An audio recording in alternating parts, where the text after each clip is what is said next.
Magandang umaga mga kapuso, andito pa rin po ako sa Pantabangan dito sa Nueva Ecija, dito sa Intang Lake. At mga kapuso, kung makikita nyo sa aking paanan, ito ang isa sa pinakamalalim na parte ng Intang Lake. At makikita nyo ay bitak-bitak na nga dahil po yan sa low tide at matinding init. At habang naglalakad ako kanina dito sa aking kinakatayan, may nakita ko akong isang sinyales ng epekto ng El Nino para sa Intang Lake at para sa mga taga Nueva Ecija.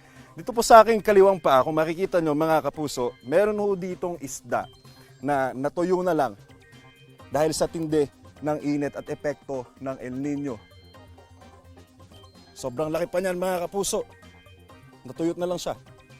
Samantala mga kapuso, nakataas po ngayon ang rainfall advisory sa ilang bahagi ng Mindanao, ayon po yan sa Pag-asa.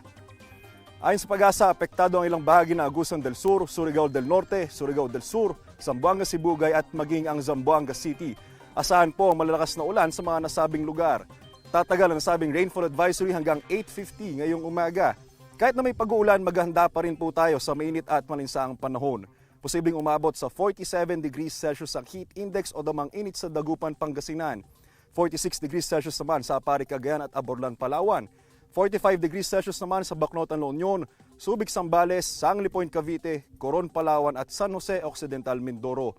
44 degrees Celsius sa Lawag, Ilocos Norte, Tuguegarao, Cagayan, Puerto Princesa, Palawan at sa Legazpi, Albay. Posible namang umabot sa 43 degrees Celsius ang heat index sa Pasay City, Sinait, Ilocos Sur, Batak, Ilocos Norte, Etiagi, Isabela at Iba, Zambales. Gayon na rin po sa Muñoz dito sa Nueva Ecija, Tanawan, Batangas, Pili, Camarines Sur, Roas, Capiz at Dipolog, Zamboanga del Norte. Habang 42 degrees Celsius sa Quezon City, Tayabas at Alabat sa Quezon, Vera, Catanduanes, Iloilo City, Dumangas, Iloilo, La Carlota, Negros Occidental, Malaybalay, Bukidnon, Cotabato City, General Santos City at sa Butuan, Agusan del Norte. Para lang mga kapuso, ugaliin po nating uminom ng maraming tubig at umiwas po sa matinding init ng araw. Ako po si Anjo Pertiera. Know the weather before you go. Para mag-safe lagi, mga kapuso. Kapuso, para laging una ka sa mga balita, bisitahin at mag-subscribe sa GMA Integrated News sa YouTube. Sa mga kapuso abroad, samahan nyo kami sa GMA Pinoy TV at sa www.gmanews.tv.